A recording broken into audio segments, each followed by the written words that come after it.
Amigas, amigos, muy buenas noches. Ya estamos de nuevo en Café Ciudadano. Yo soy Rebeca Arenas y este es un programa que piensa en ustedes. Por esa razón hoy tenemos un invitado de lujo, un invitado que verdaderamente yo agradezco que nos haga el favor de estar con nosotros, de platicar sabroso. Magno Garcimarrero Ochoa, humorista, abogado, exlegislador, diputado, senador, pero además un hombre muy querido y muy reconocido en el ámbito comunitario. Gracias por estar con nosotros, Magno. ¿Que no voy a cobrar? ¿No me vas a pagar? No, es la época de la austeridad. Entonces ya me voy, quítenme el micrófono. De la 5T, que es... de la cuarta T. No, pero la definitiva es la 5, porque es la ciudadana. Muy bien. Y esa nunca va a pasar de moda. Estamos tomando un cafecito, bien conversado. Café Gracias. Ciudadano. Café Ciudadano. Sí, está muy bueno, sí. Es de Coatepec, obviamente.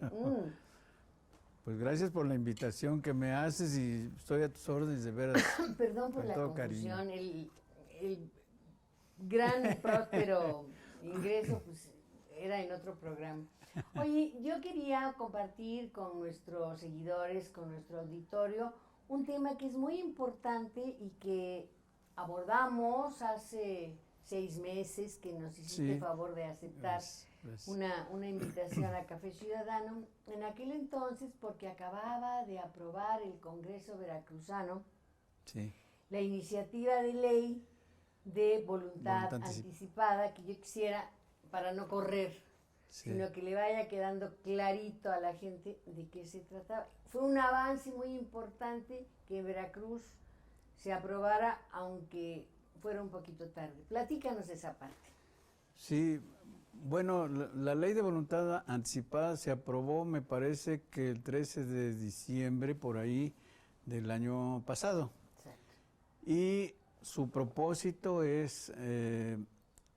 precisamente que las personas puedan expresar de manera voluntaria su deseo de morir sin intervención médica.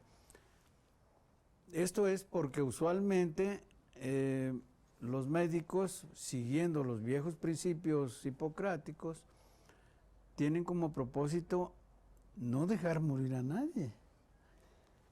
Pero no solo llegaba ahí el asunto, sino que no lo dejaban morir aunque el paciente quisiera morir. Y no tuviera ya posibilidad de aliviarse. Exactamente. O sea, en condiciones verdaderamente devastadoras, ¿no? Exactamente. Se señalan algunas condiciones precisamente para permitir la declaración de voluntad anticipada. ¿Las puedes enunciar? Sí. Una de ellas es que el enfermo tenga un diagnóstico de 6 meses de vida, cuando más, que esté padeciendo una enfermedad irreversible, sin curación, que sea muy dolorosa, que los cuidados paliativos a los que debe sometérselo, también de acuerdo con la ley, ya no le sean eficaces para dejar de tener dolor. Y que lo exprese de manera voluntaria, incluso por escrito, para que no quede la menor duda de que es un deseo personal, sin interferencia de nadie más. Es decir, no se vale que la señora le diga a uno, oye, ya fírmale aquí para que te mueras luego, no. Eso no se vale. Eso no. No, o el marido, ¿no? Que dice, oye, ponle aquí la firma. No. Tiene que ser de manera personalísima, voluntaria, íntima, una decisión exclusiva. ¿Cómo hacerle si está en malas condiciones, si no lo puede expresar? Tendría que ser, o haber sido, un acuerdo expresado previamente. Claro. O sea, yo puedo no estar ahora enferma y decir, y en caso de que se dieran tales circunstancias, yo autorizo a la gente en la que confío, que es mi marido, para que dé la anuencia al grupo médico para que me desconecten. Tendría que ser antes, ¿no? Sí, los dos modos existen en la ley, está previsto.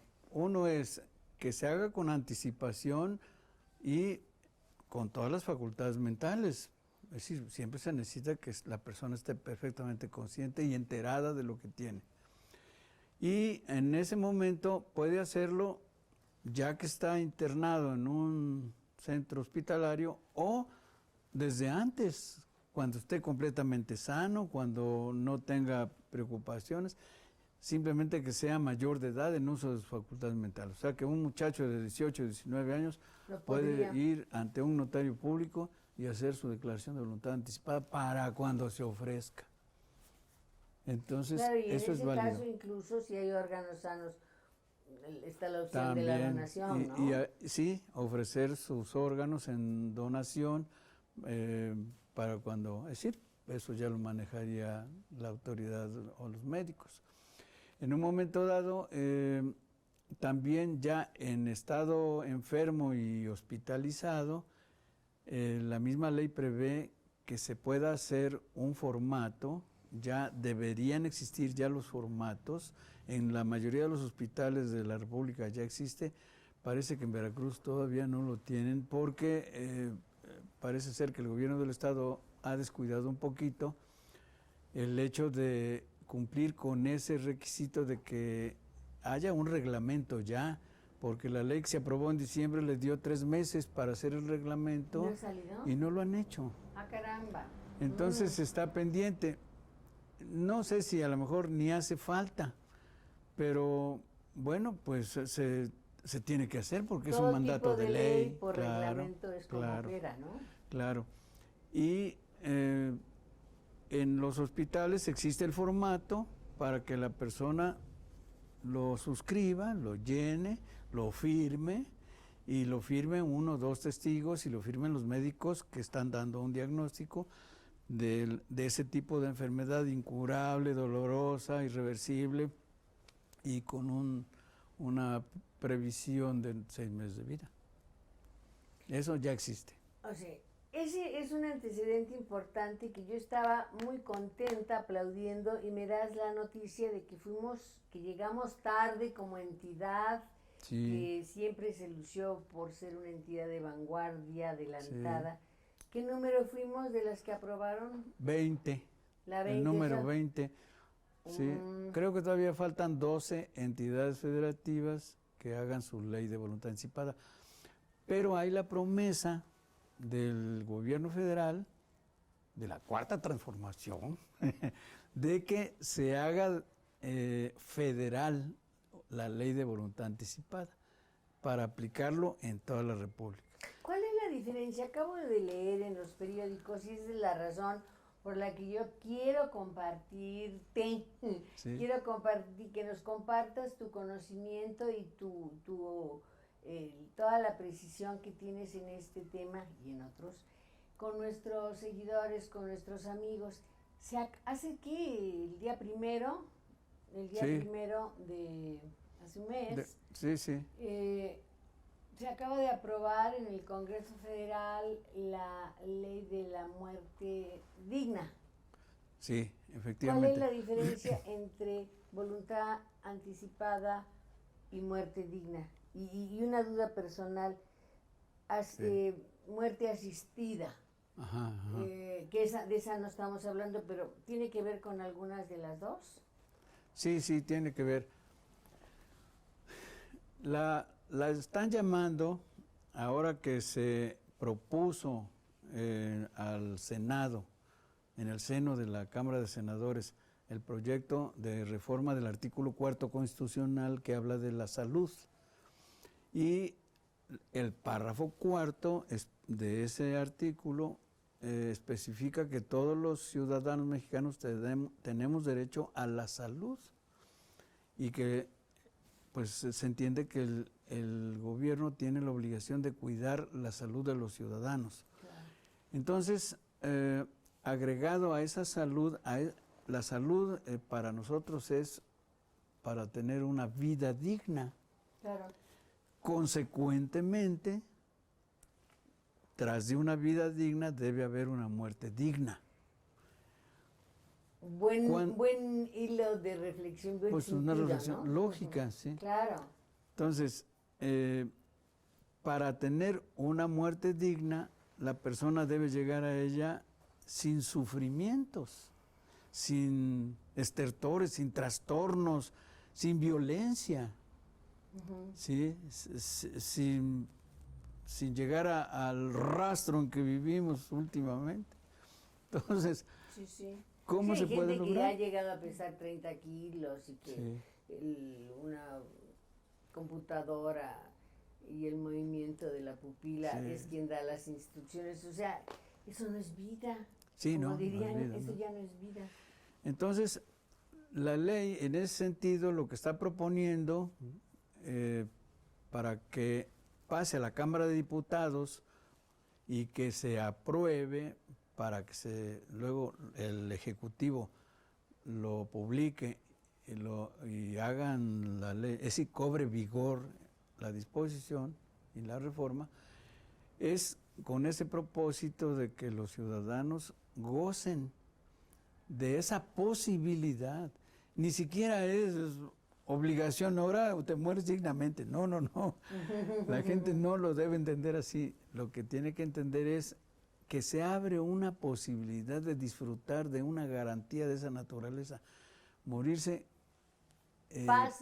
fácil, bien, sin trastornos, sin angustias, sin agonía. Fíjate, porque ahora que lo señalas, estoy pensando, es una triple agonía. Es una agonía para el enfermo, para su familia, sí, claro, y para la economía del Estado, porque probablemente va a tener que pasar, si es una gente que así lo requiere, porque son muy costosas enfermedades, ¿no? Duran 3 años, pero además con la noción, con la conciencia de que no va a haber un alivio, como lo señalaste dentro de los requerimientos. Sí, entonces lo que está aprobando es precisamente la ayuda a morir de manera digna en condiciones ya de que no hay otro remedio, de que no hay otro remedio. Eso es lo que está proponiendo. ¿Qué tanto la población mexicana está consciente, bueno, de estos avances legislativos y podría hacer uso adecuado de ellos? ¿Tendrían que familiarizarse, que socializarse este tipo de avance legislativo, no? Sí. Mira, yo creo que el proyecto tiene enemigos que no han tomado conciencia del asunto o que toman una conciencia sádica o sadomasoquista. Es decir, conozco casos de personas que cuando están ya en agonía sufriente, siempre hay alguien que llega y les dice, dedícale a Dios nuestro Señor tu sufrimiento, por ejemplo. Eso es sadomasoquismo puro. Sí. Entonces, eso es lo que se debe terminar. Ahora bien, ¿quién hace eso? Pues un gran número de la población. La población piensa que la vida nos la dio Dios. Dios es una entidad que no se ha parecido a nadie en muchísimos años que yo recuerde.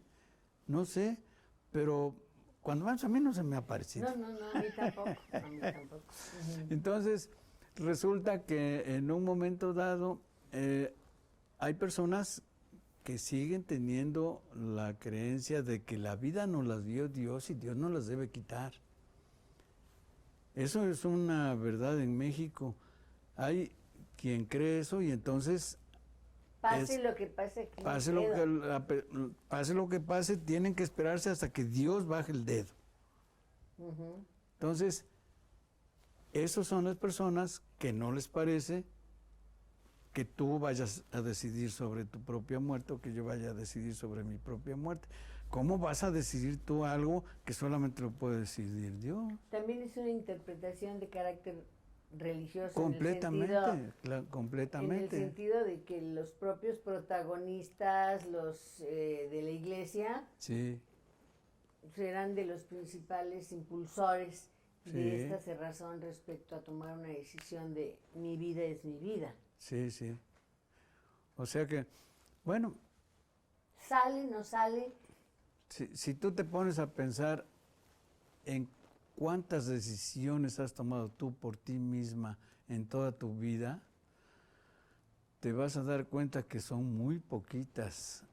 Nos condicionan y nos deciden la vida muchísimos. Nuestros padres los primeros años, nuestros profesores, el sacerdote, la esposa, el esposo, los hijos.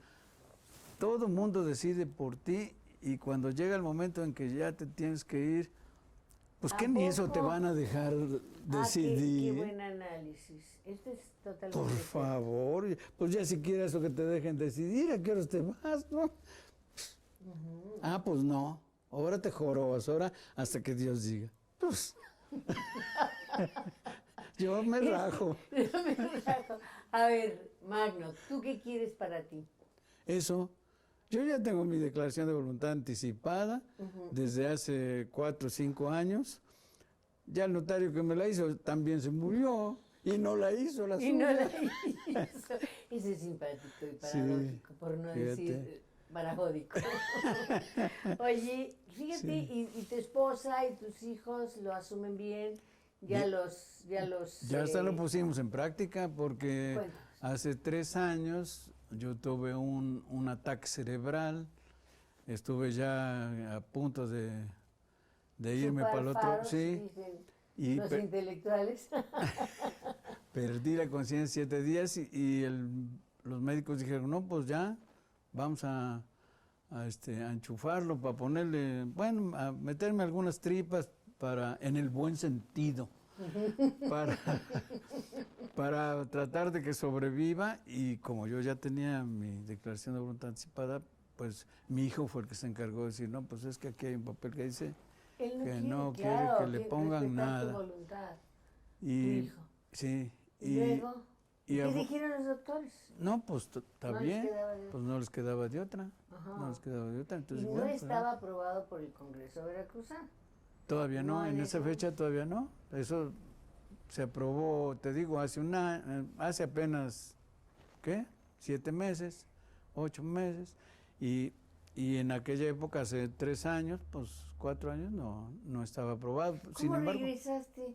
Imagínate que le hubieran aplicado tu voluntad, a ver, respetar la voluntad del maestro Magno. Y ¿Qué? mira cómo estás de bien y... pues sí, ¿cuánto tiempo pasó? resucité, ¿Cómo?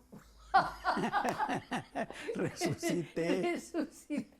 No, ¿cómo fue? ¿Cómo ¿Eh? fue? Si nos quieres contar. Bueno, pues un día amanecí que no podía hablar, que estaba yo turulato. Y Sin pues, haber una cosa, pues, una caída, un no, choque, nada. El achaque fue una infección por alimentos que me llegó al cerebro. Ese fue el achaque. Otro médico dijo O que sea, había cualquiera sido, nos puede pasar. sí, otro médico dijo que había sido por un piquete de mosco, como la chingonguña o una Sí, cosa sí. así. Y no se pusieron de acuerdo los médicos, Pero había alguna bacteria. el resultado fue eso, que fue una pérdida total de conocimiento, 6 días. No, o sea, pero estabas Sí, sin energía, sí, tumbado sí. o andabas Acost- caminando y no No, conocías a nadie. desperté así y ya ni de la cama me levantaron, me pasaron a otra Casi como cama. en estado de coma. Sí, en estado de coma, 5 días, 6 días, del 31 de abril al 6 de mayo. El 7 de mayo ya me reaccioné, Solito. solo. Bueno, los médicos me atendieron muy bien y me estuvieron poniendo, pues, no sé, sueros, podías- alimento O artificial. sea, las cosas para mantenerte bien Sí, para dentro de la mantenerme gravedad. vivo, claro. Podías no haber regresado. Claro, sí. Podían haberse Podía haberme adelantado muerto, sí. a una muerte. Visité a anticipada. unos señores colorados con cola y cuernos que me saludaban, me daban la mano y me quemaban. Oye, y te decían welcome home. Sí. Sí, te decían bienvenida. Sí. Bueno, es que también esa es parte de los decibeles. Yo te comentaba Sí. el caso de un personaje conocido que en su momento muy importante, como decidor, como autoridad en su estado, que le tocó pues tomar la decisión por su padre que estaba lleno de cables Sí, pero que además había sido una plática con su padre previa, muy ujú, seria, no había papeles de por medio. El riesgo que yo siento es la duda que hay en la propia gente de que todo el tiempo se actúe de buena fe, claro. que pudiera haber, no sé, la chica de 25 años casada con el millonario de 98 y que de pronto diga, quería la Sí, voluntad sí, sí, anticipada. sí, O sí, sea, estoy hablando un poco en broma, pero son casos extremos en donde podría haber claro. Puede darse, dolo, otra claro, voluntad, ¿no? puede haber dolo. Eh, Ahí la ley prevé, los códigos penales en su mayoría prevén un delito que es la inducción al suicidio. Es decir, a lo mejor ahí podría caber una figura en ese sentido. No se vale inducir, ahí sí se debe castigar a quien induce al suicidio a otra persona. Pero no es lo mismo hablar de inducción al suicidio que el de ayuda al suicidio. Eso me remite a la idea de los cambios de nombre.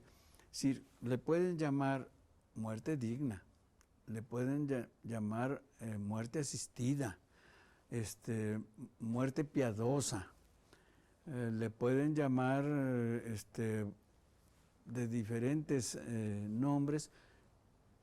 Para mí, lo único que hace la diferencia es el miedo que le tienen a la muerte. No la quieren nombrar, no la Ni quieren nombrar, ni ¿verdad? nombrar, ni mencionar. Eh, y desde luego, pues el personal médico en todo el mundo se cuida pues de que no se le involucre en una acción que Sí, haga que su... pudiera tener repercusiones legales Claro, de claro, responsabilidad claro. gravísima, Y ¿no? tienen Hasta razón, de asesinato. claro, y tienen Este, razón.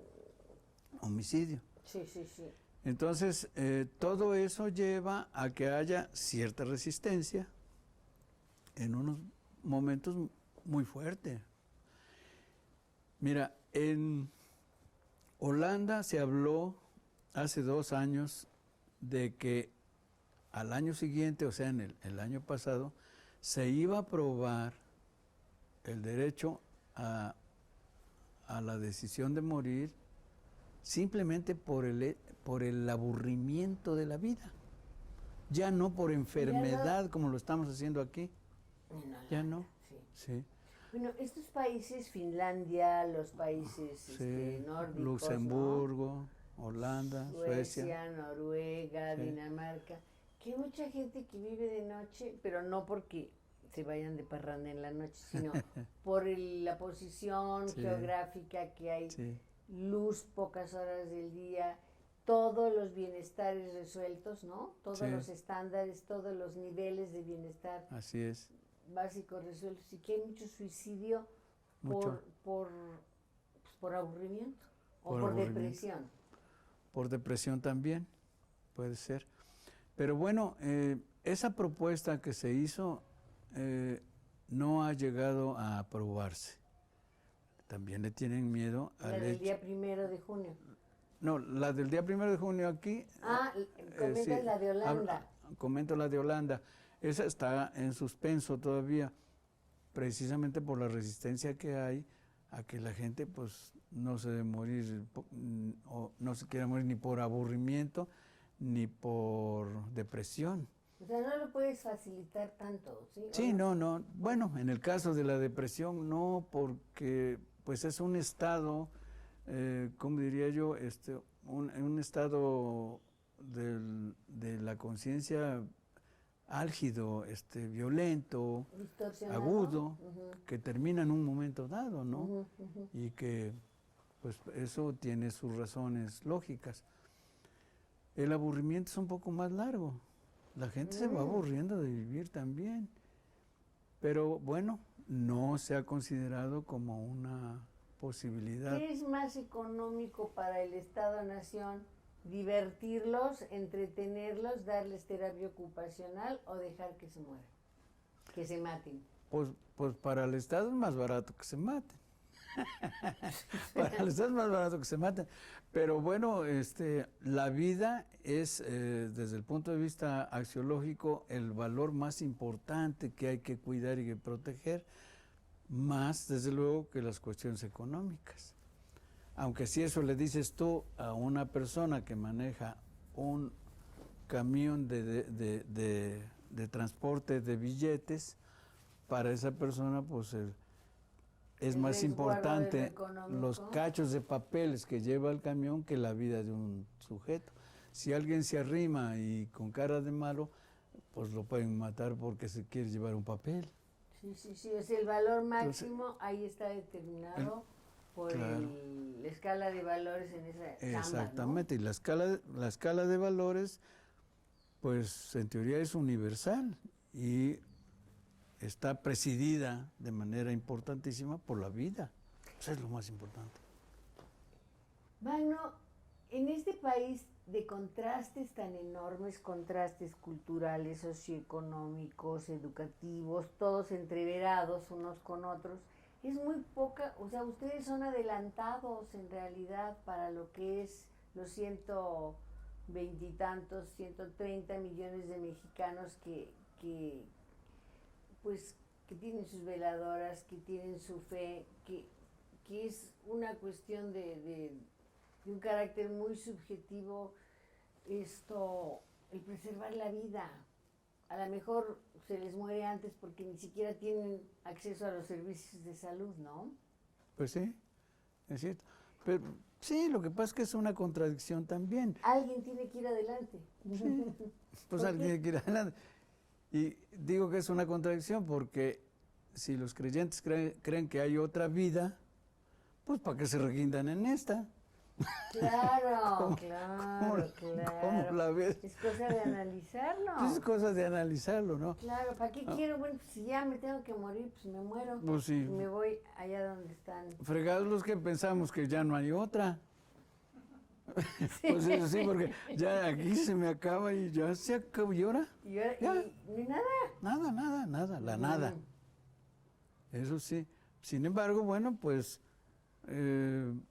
es toda una, pues qué te digo, vivimos de contradicciones. Mira, no sé si está bien lo que voy a decir y si lo quieren cortar, lo cortan. Mira, nadie va a cortar nada porque Pero, aquí es la libertad de expresión. Bueno, alguna iglesia ha estado, y la han copiado otras iglesias, han estado diciendo que se está yendo hacia una la política de la muerte y que la cultura de la muerte, y entonces empiezan a hablar precisamente de la muerte asistida y empiezan a hablar del aborto, que no debe ser ninguna de las dos cosas, y buscan o pretenden que eso no se apruebe como ley porque va contra las disposiciones de esas iglesias. Si tú miras, es una contradicción, si tú miras a qué santo adoras, es un cadáver crucificado, herido, muerto, es un cadáver, es decir, es un despojo. Entonces, esa sí es cultura de la muerte, adoración de la muerte. Entonces, pues, en ellos está bien y en nosotros está mal. Se está adorando un despojo humano. Pero fíjate además que es acertado en tu análisis, es contradictorio. Es contradictorio. Porque por otro lado, en la cuestión de las tradiciones, ese amor mexicano, ese picarse el ombligo con la muerte, también te deja mucho que desear, y no solamente es describir lo que vemos como costumbres y tradiciones, sino retomar las reflexiones de gente de un nivel muy reconocido como Octavio Paz, para hablar de esa fascinación que no es sino ficción. Es ficción. Porque en el fondo estás muy alegre y haces la fiesta, pero también es un pueblo triste que se pone alegre para superar sus miedos, ¿no? Sí, sí, sí. Y por eso también hablan de la delincuencia que dice, me vale la vida para superar sus miedos, y lo superan con mucho éxito porque viven poco y la arriesgan mucho. Sí. Entonces, es muy valiente el mexicano porque vive en su tradición a la muerte, pero sin embargo, cuando está sufriendo absurdamente y le dicen, aquí se acaba la vida, no quiere, ¿cómo lo analizarías? Pues bueno, lo analizaría yo pensando precisamente en que vivimos contradicciones. Vivimos, es decir, de una manera sencilla, pues está bien que se muera el güey de mi compadre, pero no el mío. Okay. ¿No? Es decir, cuando uno ve... No el güey de tu compadre, sino el güey que pertenece a tu compadre. Sí, propiedad de mi compadre. Sí. Es decir, el análisis más simplista, pueden pasar todas las cosas mientras no me pasen a mí. Ok. ¿No? Sí. Pero, pues bueno, pues uno tiene que empezar a razonar que uno debe tomar sus propias decisiones en toda la vida y hasta la última. Hasta la última. Que es la definitiva. Que es la definitiva y a lo mejor es hasta la más importante. Sin que a lo mejor es la única. Y a lo mejor es la única y todavía te la estorban. ¿Qué vamos a hacer? ¿Qué nos recomiendas como organizaciones ciudadanas? Yo creo que entre más organizados estemos, a lo mejor podemos participar en algún tipo de talleres y hablar sobre el tema. ¿Tú no aspiras a tanto?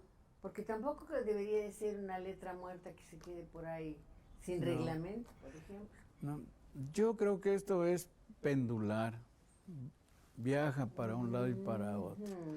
Entonces, Claro. mi temor es que en este año se apruebe y que en el año que entra lo reprueben y tenga uno que volver a lo mismo, insistir, y que lo que se vaya logrando encuentre otra vez rechazo y rebote. Ha sido la historia de México.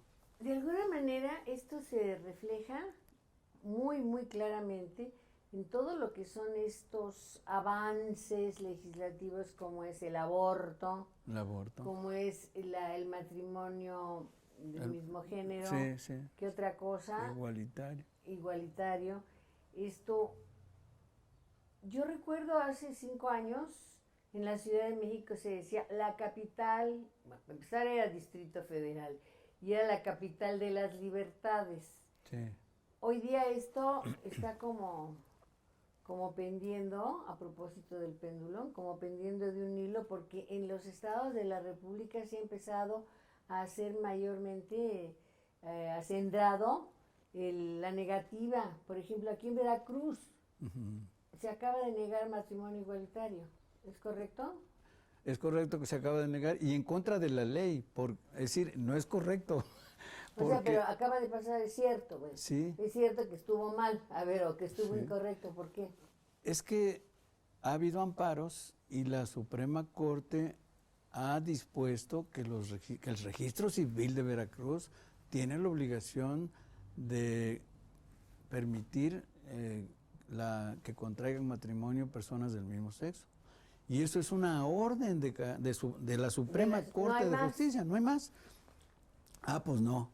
Pero entonces, para empezar, ¿cómo se valida la discusión, el debate sobre un tema que ya fue resuelto por la Suprema Corte de Justicia de la Nación? Pues están violando, tienen que pagar multa y tienen que cumplir con casar a quienes quieran, como sea. En fin. ¿Y qué se puede hacer en esos casos? Mira, ¿Tiene que haber un abogado así de estos de llevo la contra? Sí. O irse a casar a otro lado. ¿Tú por qué no encabezas también un poco esas luchas? Por una razón, porque yo estoy en contra del matrimonio, no solo igualitario, sino de los otros también. Es decir, me encanta. Pues, si el matrimonio, mira, el matrimonio es una herencia Ya. que recibimos pues desde hace 2000 años, pero que en la actualidad es totalmente innecesario. Anacrónico. Es anacrónico, está sustituido por las sociedades civiles. Con eso, simplemente. Nos asociamos, Tú- es más fuerte que casarse. Tú y para yo hacemos efectos una legales. asociación civil, bueno, no tú y yo no, un bueno, ejemplo. bueno, vamos a un ejemplo, y ponemos en el hacemos una asociación civil, Rebeca y Magno, con un propósito, vivir en una misma casa, dormir juntos, tener hijos, y es perfectamente válido. Se vale para Pero claro, sociedad civil. es una caray. sociedad civil. No para usos, no es para negocio, es para placer. Está dentro de los cánones jurídicos que existen. Hay gente ¿Es que lo ha matrimonio? Pues no, porque todo el mundo cree que hay que ir frente al registro civil o hay que ir enfrente del cura para que te casen y ponerte un anillo acá y otro del otro lado. Eso necesario. ya es totalmente innecesario, totalmente innecesario. Es que lo que sucede es que vamos con, como se dice hoy día, hashtag tendencia, ¿no? Matrimonio por per se. Sí, nada más porque es lo tradicional y eso. Ahora, en esta reunión que hemos hecho y que hacemos una asociación civil, los derechos que tengo yo, si me muero yo se los voy a pasar a ella, o si se muere ella me los va a pasar a mí, como dice la canción, si yo muero primero tú me prometes, y al revés.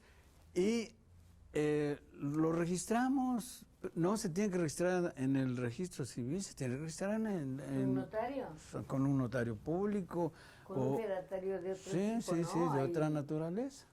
Qué interesante. Entonces, Pero es que eso nos pasa por recibir la información y no racionalizarla, Claro. sino solamente darlo como un así, hecho, ¿no? como un hecho. Es Entonces, educación, pues sí, es educación. mala educación. Lo que decíamos hace un rato, digamos, de adopción de menores. También hay un malentendido. Esto fue por fuera de cámara y tuvo que ver con pues todos los avances que se han dado y la adopción por parte de un matrimonio igualitario, que es lo que ha sido un tope para mucha gente. Sí, Que esa parte ya no le gusta porque dice que están generando homosexualidad pero mira, lo que decía yo. A ver, El derecho de adoptar a un hijo o a un niño como hijo sí. es un derecho individual. No se necesita uno casarse para adoptar a un niño, lo puede adoptar una sola persona. Entonces, eso está en la ley desde hace muchísimos años. Entonces, ¿para qué me voy a casar? Hay gente que piensa que para adoptar un niño tiene que casarse. Pues eso no es cierto, no es cierto. Y No tiene que ser una pareja. no tiene que ser una Y pareja. Sin embargo, las instituciones que se encargan de este tipo de acciones, de dar en adopción a niños, aparentemente tienen un listado de requerimientos donde sea una pareja casada por 25 Falso. leyes, que se porte bien, que piense bien, que cuando duerma no tenga malos sueños. Sí, pero eso es para fregar al prójimo nomás. Ok, ajá, Es lo mismo que los agentes de tránsito que no te valen una licencia del Estado de México, por ejemplo, cuando vienes manejando aquí. Es completamente válida. Ah, pero si te dicen que no es válida, les tienes que dar 100 pesos. que eso ya es entrar claro. al sistema que Pues la sí. 4T quiere Ah, corromper. sí. Perdón, no, que la 4T quiere acabar. Acabar, sí. Entonces, Entonces, lo que pasa es que pues tiene uno que conocer la ley con el propósito pues de entender la vida jurídica en que tenemos que vivir. Y siempre hay quien la tuerce para sacarle raja. Ese es desgraciadamente también nuestro medio. ¿cuántos libros tienes publicados de autoría individual o colectiva? ¿Y el humorismo en cuántos de ellos se refleja? Porque aquí estoy viendo algo que me trajo de regalo aquí el maestro, Sí. el libro de los alburemas. Sí. Cuéntanos. Bueno, son 17 libros los que he escrito, todos son de humor, de alguna manera, porque pues es lo que me sale más espontáneamente. Y pues toco temas de diferentes y técnicas distintas, novela, ensayo, cuentos, anécdota, alucinaciones, sueños. Tengo en preparación un libro de sueños que no he publicado porque pues he descubierto que contar los sueños es desnudarse. ¿Sí? Entonces tengo que suscribirme con los de los 400 pueblos para que no se vea tan feo. Para que no te veas como un advenedizo. Sí, como un advenedizo. Oye, pero bueno, nos portaríamos discretos. Cuéntanos, ¿y tiene que ver con que sean esos sueños en el momento previo a tu despertar? Porque es la forma en que los recuerdas. Sí, sí. Sí, yo tengo una hoja con lápiz y al despertar y apunto sueños. Si me parece el sueño interesante, lo apunto. A veces no. A veces no, porque además el sueño se olvida. Claro. En un rato se olvida, sobre todo cuando te enfrenta a una realidad que no quieres reconocer. ¿Sí? Entonces, por ejemplo, sueñas que odias a tu padre y eso no lo quieres reconocer, no nos gusta. Claro. No nos gusta, pero el sueño te está diciendo que lo odias. Sí. Claro. Es un hecho. Es un hecho. Por lo menos en tu otro yo, ¿no? Claro. Entonces, bueno, yo estudié ¿Para cuándo? Porque además estudiaste psicología. Sí. Dicen que los psicólogos empezaron a estudiar tal disciplina para estudiarse a sí mismos. Claro. ¿Qué tan cierto es? Sí, no, sí. ¿Sí? Sí, y a mis hijos, pues de chicos los agarré de conejillos indios. ¿Cuántos niños son o cuántos jóvenes? Un hijo y una hija, pero bueno, ahora mi hija que vive en Barcelona y que habla mejor que yo el castellano, dice que no los agarraba yo de conejillos indias, que los agarraba yo de pendejillos de indias. Oye, te lo dice en catalán, sí. Además. Oh, catalán. Oye, y entonces, ¿para cuándo tenemos ese librito de los sueños? ¿Cómo se va a llamar? ¿Ya lo tienes? Sí, Noctario tiene el nombre. Noctario. Sí, porque no es del día, no es diario, porque no es del día, es de noche, entonces es noctario. Ah, muy bien. Noctario. Muy bien, ¿escribiste con tu hermano? No, lo hice yo, pues mi sueño, bueno, al inicio del libro narro un sueño recurrente que teníamos los dos gemelos, fíjate. Curioso, y no era muy igual, pero el fondo del sueño era exactamente el mismo. ¿Se puede comentar? Sí. Yo soñé muchos años que tenía yo muchos coches y que no sabía yo dónde estaban. ¿Se te perdían? Se me perdían y tenía yo motos y tenía yo muchos aparatos y el sueño me generaba angustia. Descuidado, tus cosas. Y ese sueño lo tenía mi hermano y la diferencia es que yo soñaba que encontraba yo mis coches en un taller de un amigo de aquí de Jalapa y mi hermano soñaba que él los tenía en México, por ejemplo. Ajá. Pero ese sueño se ha repetido también con otros objetos como casas. Pérdida de objetos. No, exceso de objetos. Ah, mira. Exceso de objetos. Y la angustia se producía precisamente por tener demasiadas cosas que ya no permitían cuidarlas o atenderlas, exactamente. Fíjate. Sí. ¿Cómo lo interpretas al paso del tiempo? Al paso del tiempo yo creo que es un sueño que viene desde que nos educaron. Nosotros nacimos cuando empezó la guerra, en 1939, la guerra mundial. Y entonces los primeros 9 años era de mucha austeridad en la casa. Apaga la luz, remienda el zapato. Apaga la luz, exactamente. Sí, no hay que tener nada en exceso. No cero consumismo. Exacto, sí, reciclar todo. Pues Entonces, yo creo que a partir de ahí nos surgió la sensación de que eso era lo correcto, de no tener nada en exceso. Con el tiempo que fuimos ganando billetitos, empezamos a tener cosas superfluas y eso nos genera culpa. Y de ahí viene el sueño. ¿Qué cosas? Eso Oye, es lo que pues yo lo nos tienes que interpreto. prometer una cosa, que ahora que lo publiques, nos hagas favor de venir. Pero además, sería bien importante que hagas alguna presentación en donde permitas que los asistentes te podamos preguntar por qué los sueños, ciertos sueños. Sí. Porque es fascinante, es un mundo que llevó a la fama a Freud. Sí, pues sí. Lo hizo famoso. Sí, sí. Pero es un mundo en donde se refleja el famoso nivel onírico. Claro. ¿No? Es el otro yo hablándonos a la oreja, Sí, al a la oído, oreja. ¿no? Y la escuela Gestalt encontró algo un poquito más allá de Freud. No solo lo que sueñas, sino el estado de ánimo en que te deja el sueño. Eso Freud no lo mencionó. No llegó a ese eso. punto. Ujú. La Gestalt lo maneja así. Es decir, cuando despiertas, ¿qué emoción tienes respecto al sueño? Y ahí es un punto muy importante también.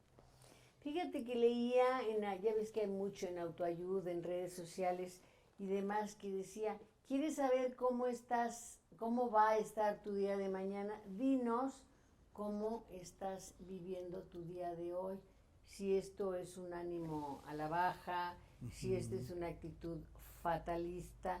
O sea, te estás preparando probablemente para ese sueño negativo que te va a mantener apachurrado, Sí, ¿no? sí. ¿Qué hacemos? ¿Qué hace un humorista para sacarnos de esta tendencia a los mortales? A ver, dinos. Pues tratar de reír, de divertirse, de ver el lado humorista del mundo. Porque de hecho, pues el mundo tiene los dos lados. Hay quien ve un drama en algo gracioso y hay quien ve lo gracioso en un drama. De hecho, las calaveras, empezamos a hablar de la muerte, y vamos a terminar de la muerte. Las calaveras que se hacían cada año, todavía se siguen haciendo en dibujo y en viñetas y en epígrafes. Pues es eso, un manejo de lo dramático con humor. Es cierto. Es cierto, bueno, Sí. Entonces tenemos ya ejemplos a seguir. Yo quiero agradecerte, Magno, agradecerte por este libro que voy a disfrutar, agradecer tu presencia, que estoy segura que valoran y van a recordar mucho porque tiene gran utilidad desde la cuestión legislativa hasta la cuestión filosófica humorística del día a día. Prometido que nos vas a acompañar ahora que esté ese libro ya presentado. Sí. ¿Está bueno? Sí, con todo gusto. ¿Aquí prometido. te están oyendo todos? No, sí, yo cumplo, si es que no llego antes a lo final. Okay. Ha sido todo por esta ocasión. Gracias por estar en Café Ciudadano. Nos vemos la próxima semana.